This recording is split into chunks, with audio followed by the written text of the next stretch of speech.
జిల్లాలోని యాపిలి మండలం ఏనుగుమర్రి గ్రామంలో జరిగిన ఉపాధ్యాయుడి దుశ్చర్య నిజంగా దిగ్భ్రాంతికరం. ఉపాధ్యాయ వృత్తికి కళంకం తెచ్చే ఇలాంటి చర్యలను తీవ్రంగా ఖండించాలి. భారతదేశంలో స్త్రీకి ప్రత్యేక స్థానం ఉంది. మాతృమూర్తిగా, ఆదిశక్తిగా స్త్రీని పూజించే సంస్కృతి మనది. అలాంటి పవిత్రమైన దేశంలో విద్యాబుద్ధులు నేర్పాల్సిన ఉపాధ్యాయుడే ఇలాంటి నీచమైన చర్యలకు పాల్పడడం క్షమించరాని నేరం. ఈ సంఘటనపై సమగ్ర విచారణ జరిపి నిందితుడిపై కఠిన చర్యలు తీసుకోవాలి.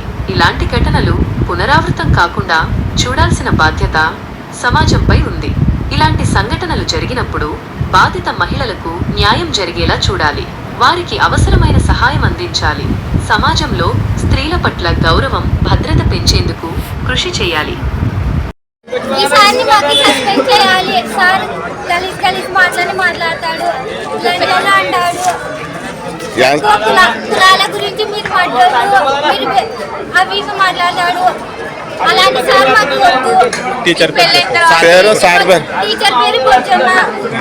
పొద్దున సారు, ఎగ్ మాస్టర్ సార్ పేరు వెంకటేశ్వర్లు.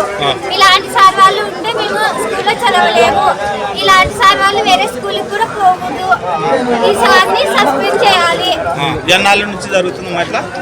2 years నుంచి. అయిన తర్వాత ఏమేం చేస్తారు చెప్పమంటే సిలబస్ వల్ల ఏ ఫోటోస్ వస్తే మీ హస్బెండ్ అలా మాట్లాడతాడు. టీవీలలో యూట్యూబ్ లో వచ్చేటివి వీడియోస్ వస్తాయి వేరేటివి.